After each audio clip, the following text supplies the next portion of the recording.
ভারতের পররাষ্ট্রমন্ত্রীর সাথে ভিসা নিয়ে একটু কথাবার্তা হয়েছে, যে আশা করছে যে কিছুদিনের মধ্যে এটা চালু হয়ে যাবে। তখন এখন শুধু বোধ হয় হেলথ রিলেটেড ভিসা দেওয়া হচ্ছে, বাকিগুলি দেওয়া হচ্ছে না। এগুলি তারা সব ভিসা চালু করবে বলে করতে পারবে, এরকম আশা প্রকাশ করা হচ্ছে যে খুব বেশি দিন হয়তো আর সময় লাগবে না। এই হচ্ছে আশার কথা। আমরা যেহেতু আমাদের পররাষ্ট্র উপদেষ্টার কাছ থেকেই এই আপডেটটা পেলাম, কারণ এতদিন কিন্তু উনি এ বিষয়ে কোনো আপডেট দিচ্ছিল না, কারণ উনি আসলে কথাই বলেনি। আমরা যারা ইউটিউবার আছি বা বিভিন্ন টেলিভিশন চ্যানেলে কিন্তু এগুলো নিয়ে, সব চ্যানেল না, কিছু চ্যানেল এগুলো নিয়ে কিন্তু আমরা ডিসকাস করছিলাম যে কেন উনি কথা বলছেন না, কেন উনি এই আপডেট দিচ্ছেন না। যেহেতু উনি বললো যে আপনারা তো শুনলেন খুব দ্রুত অল্প কয়েকদিনের মধ্যেই কিন্তু আমরা পেয়ে যাব। যেহেতু বলা হয়েছিল পুজোর আগে হবে না, সেটা হয়তো পুজো পার হয়ে, যেহেতু আজকে 1 তারিখ, পুজো আছে আর কয়েকদিন, হয়তো পুজোর পরপরই চালু হবে। আমরা কিন্তু এমনটা প্রত্যাশা করতেই পারি, যদি পুজোর পরপরই চালু হয়ে যায় তাহলে আলহামদুলিল্লাহ, অসুবিধা নেই।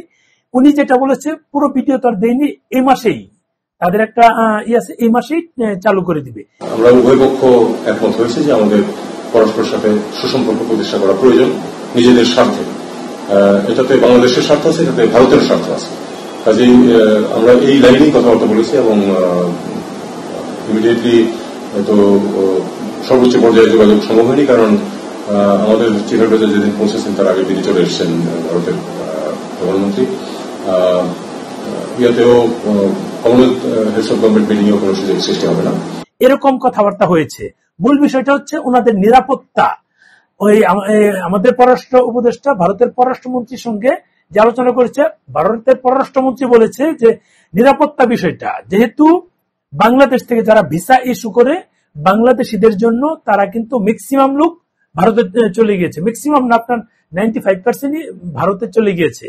তারা যদি নিরাপত্তা, পুরোপুরি নিরাপত্তা পায়, বাংলাদেশে 16টা ভিসা সেন্টার আছে, সবগুলোতে 5টা মিশনের মাধ্যমে 16টা ভিসা সেন্টারের প্রত্যেকটা জায়গায় যদি পুরোপুরি নিরাপত্তা পায়, তাহলে কেবল এটা শুরু করবে। আমাদের উপদেষ্টা সাহেব কিন্তু এটা বলল যে আগের চেয়ে মোটামুটি ম্যাক্সিমাম আমাদের থানাগুলোতে পুলিশ গিয়েছে এবং সেখানে নিরাপত্তাগুলো যেন দ্রুত স্বাভাবিক করা যায় বা আমাদের নিরাপত্তাগুলো স্বাভাবিক করা যায়, তার জন্য সেনাবাহিনী সাপোর্ট দিচ্ছে। আশা করা যাচ্ছে খুব দ্রুতই এটা সমাধান হয়ে যাবে। যদি দ্রুতই সমাধান হয়ে যায় তাহলে দ্রুতই কিন্তু তারা এসে আমাদের ভিসার কার্যক্রম পুরোপুরি শুরু করবে। তারা কিন্তু সবকিছুতে রেডি ছিল, কিন্তু মূল বিষয় এটাই যে নিরাপত্তা জনিত বিষয়। তবে সব ভিসা চালু হলেও যেটা বলছিলাম সেটা কিন্তু ঝামেলা হবেই, সবাইকে গণহারে ভিসা দিবে না, এটা মাথায় রাখবেন।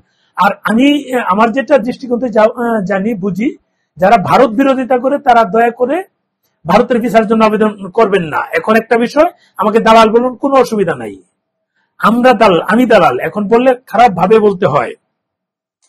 ওনারা কিন্তু ভিসার জন্য কিন্তু অলরেডি রিকোয়েস্ট করেছে, অনুরোধ পত্র জানিয়েছে, বলেছে।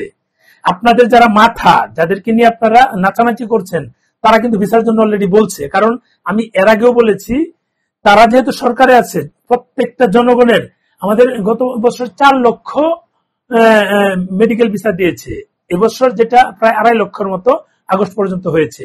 এই 2.5 লক্ষ মানুষের তো ট্রিটমেন্ট করার প্রয়োজন ছিল, গত বছর 4 লক্ষ প্রয়োজন। এই 4 লক্ষ মানুষের পুরো দায়ভার কিন্তু তাদের উপরই বর্তায়, তাদের কিন্তু এটা নিতে। এই যে আমি এর আগের ভিডিওতে বলেছিলাম, এক ভাই মানে যত টাকায় লাগুক তার ভিসা করতে হবেই, এছাড়া তার ওয়াইফের ট্রিটমেন্ট সম্ভব না। বাংলাদেশে প্রায় 2-3 বছর ট্রিটমেন্ট করে যা ছিল সব শেষ, কোনো রেজাল্ট পায়নি, ভারতে গিয়ে একটা রেজাল্ট পেয়েছে এবং সর্বশেষ যেটা এই অপারেশন করতে হবে তার জন্য কিন্তু ভারতে যাবে, ভিসা নাই।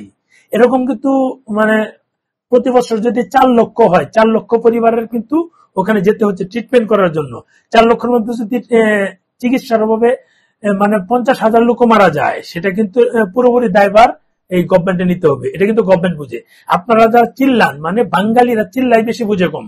আপনারা বুঝেন কম, চিল্লান বেশি। রাস্তায় চিল্লানো যায় কিন্তু জায়গা মতো চিল্লানো যায় না। তারা কিন্তু এটা দেরিতে হলেও এটা বুঝতে পারছে যে মূল বিষয়টা হচ্ছে প্রত্যেকটা নাগরিকের, আপনারা 18 কোটি না যান, ননিট, কোনো প্রয়োজন নাই, কিন্তু যারা যায় তাদের জন্য অন্তত, যারা এই অন্যান্য দেশে এম্বাসি ফেস করার জন্য যাবে তাদের জন্য, যারা মেডিকেল ট্রিটমেন্টে যাবে তাদের জন্য, অন্তত এই দুটো পার্ট কিন্তু খুব দ্রুতভাবেই স্বাভাবিক রাখা দরকার। ট্যুরিস্ট ভিসা পরে আসুন, আমার ব্যবসা তো ট্যুরিস্ট ভিসা কেন্দ্রিক, কিন্তু আমি ট্যুরিস্ট ভিসাটা পরে চাচ্ছি কেন? কারণ আমার কাছে রেগুলার যেভাবে ফোন আসে, তারা কাকুতি মিনতি করে ভিসার জন্য। আসলে তাদের ধারণা আমি হয়তো ভিসা করিয়ে দিতে পারবো, কিন্তু আমার তো সে ক্ষমতা নাই। ভারত ভিসা না দিলে তো কারোর কিছু করার নাই। তারা আমার কাছে একটা ভরসার জায়গা হিসেবে আসে, কিন্তু সেটা তো আমি পারি না।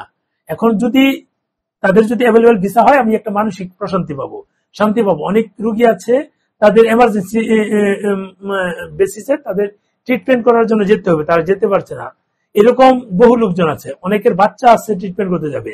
আপনারা যারা বলছেন যে 1,500 স্টুডেন্ট মারা গেছে, এখানে চিকিৎসা যদি না হয়, এখানে চিকিৎসার অভাবে প্রায় যদি 50,000 লোক মারা যায়, কোনটা কম্পেয়ার করবেন? আমরা কোনো মৃত্যুই চাই না। এই যে 1,000 ছেলে মারা গেছে, এটা আমরা চাই না। যাদের মারা গিয়েছে তাদের বাবা মা কিন্তু এটা সাফার হচ্ছে। যারা আন্দোলনে নেতৃত্ব দিয়েছে তাদের কিন্তু কিচ্ছু আসা যায় না। যার গেল আসলো একটা হাইউতা শেষ, কিন্তু ফ্যামিলি কিন্তু সারা জীবনের জন্য শেষ।